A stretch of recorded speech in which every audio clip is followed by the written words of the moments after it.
3 araw na tigil pasada na idiniklara ng mga jeepney drivers at operators simula nitong Lunes, Abril 29 laban sa Public Utility Vehicle Modernization Program na kung saan 3 araw ding nakadeployed ang ating mga kapulisan dito sa Central Luzon. Aniya ng ating Pangulong Ferdinand Bongbong Marcos Jr., hindi na ito i-extend ang deadline para sa consolidation ng mga jeepney sa ilalim ng nasabing programa. Kaya naman ang Police Regional Office 3 ay nakabantay o nakaantabay sa mga posibleng pagprotestahan ng mga ilang grupo.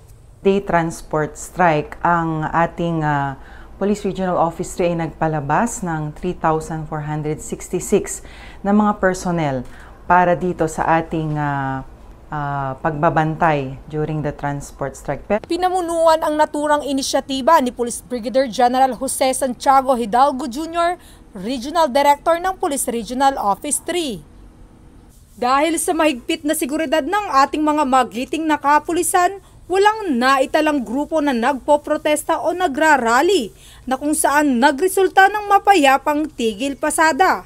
As of press time, wala naman tayong na-monitor na mga strike, lalo na sa buong Central Luzon. Naging alerto ang mga otoridad matapos magtalaga ng mga border control checkpoints and choke points sa mga iba't ibang bahagi ng gitnang Luzon.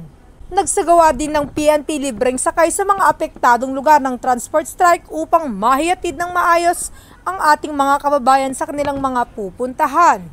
Sa ngalan ng ating butihing direktor na si Police Brigadier General Jose S. Hidalgo Jr., ay pinasasalamatan natin ang lahat ng mga bumubuo ng mga transport groups dito sa Central Luzon dahil walang na-monitor na mga rallies or ano pa mang disruption sa transportation.